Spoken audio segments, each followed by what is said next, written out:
Di sebuah perkampungan di kaki Gunung Tinjau, Sumatera Barat, hiduplah 10 orang bersaudara.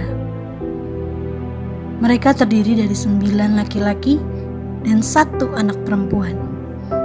Ayah dan ibu mereka telah meninggal dunia.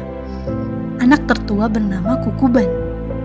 Sementara itu, si bungsu yang merupakan satu-satunya perempuan bernama Siti Rasani atau Sani.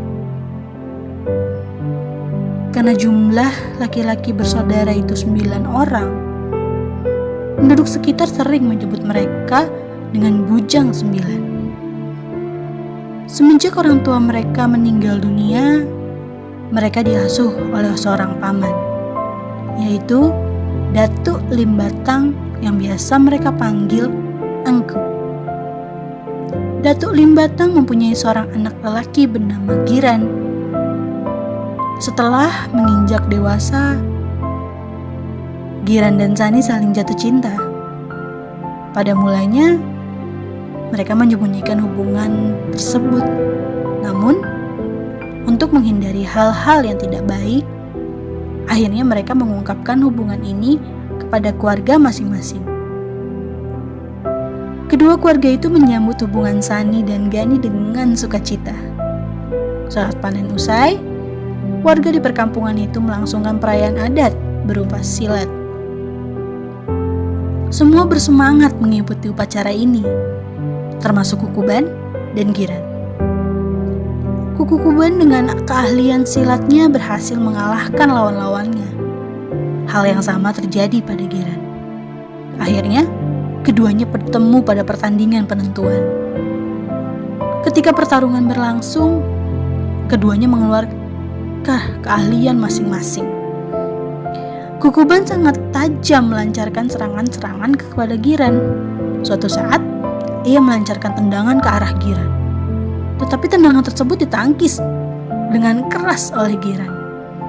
Semua penonton tercengang tiba-tiba Kukuban berteriak kesakitan. Ternyata kaki Kukuban patah. Ia dinyatakan kalah dalam pertarungan. Semenjak kejadian itu, Kukuban menyimpan dendam pada Giran. Ia tidak terima dikalahkan oleh Giran dan menyebabkan kakinya patah. Suatu hari, Datuk Limbatang dan keluarganya datang ke rumah Bujang 9 untuk membicarakan kelanjutan hubungan Sani dan Giran. Di luar dugaan, Kukuban menentang hubungan adiknya dengan Giran. Terjadilah perselisihan antara Kukuban dan Datuk Limbatang. Sampai kapanpun aku tidak akan menyetujui pernikahan Sani dengan anak Engku. Giran sudah mempermalukanku di depan penduduk, dan ia juga mematahkan kakiku, ujar Kukuban. Usaha Datuk Limbatang membujuk Kukuban agar memberikan persetujuannya tidak membuahkan hasil. Anakku Kukuban, mengapa engkau membenci Giran? Semua menyaksikan bahwa kaulah yang menyerang Giran. Ketika Giran terpojok, ia menangkis tendanganmu sehingga kakimu patah. Giran tak bersalah. Engkau bukan membela anak engkau, tapi memang begitulah kejadian yang sebenarnya. Namun semua sia-sia. Kukuban tetap menolak memberikan restunya. Sani dan Giran tak bisa menikah. Betapa sedihnya hati Sani dan Giran. Giran lalu mengajak Sani untuk bertemu di suatu tempat membicarakan masalah ini. Keesokan harinya, mereka bertemu di sebuah ladang di pinggir sungai.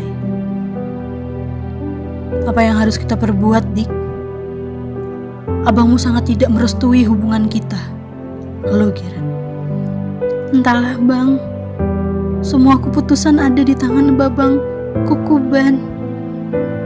Dia benci sekali kepada Abang, isak Sani. Dengan perasaan kalut, Sani beranjak dari tempat duduknya. Tiba-tiba sarung yang dikenakannya tersangkut di sebuah ranting berduri dan melukai kakinya hingga berdarah. Sani merintih kesakitan. Adik, kamu terluka. Abang akan bantu mengobatinya, ujar Giran.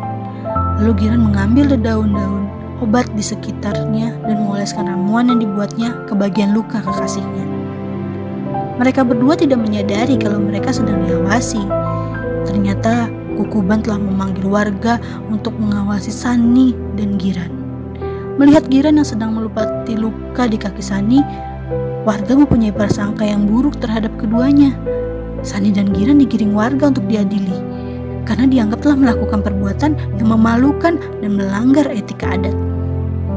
Sidang adat memutuskan bahwa mereka bersalah dan sebagai hukumannya, keduanya harus dibuang ke kawah Gunung Tinjau agar tidak membawa malapetaka bagi penduduk. Sani dan Giran digiring menuju puncak Gunung Tinjau. Mata mereka ditutup dengan kain hitam. Giran dan Sani masih tetap berusaha meyakinkan penduduk bahwa mereka tidak bersalah. Di puncak Gunung Tinjau, Giran mengegadah tangannya dan berdoa kepada Tuhan yang Maha Kuasa. Ya Tuhan, jika kami tidak bersalah, letuskanlah gunung ini sehingga menjadi pelajaran bagi mereka semua. Doa Giran sambil berurai air mata. Lalu Sani dan Giran meloncat ke dalam kawah yang sangat panas. Bujang 9 dan para penduduk merasa cemas dengan doa yang dipanjatkan Giran. Jika ternyata mereka salah menuduh, mereka akan hancur.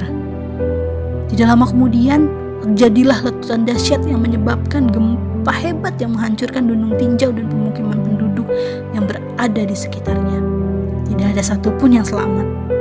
Letusan tersebut menyebabkan terjadinya sebuah kawah yang semakin lama semakin besar, sehingga menyerupai sebuah danau.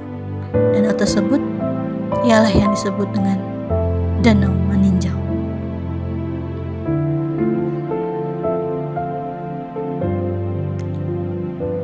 Dari kisah legenda ini, kita bisa ambil pelajaran bahwa kita tidak boleh menyimpan dendam dan berprasangka buruk terhadap seseorang.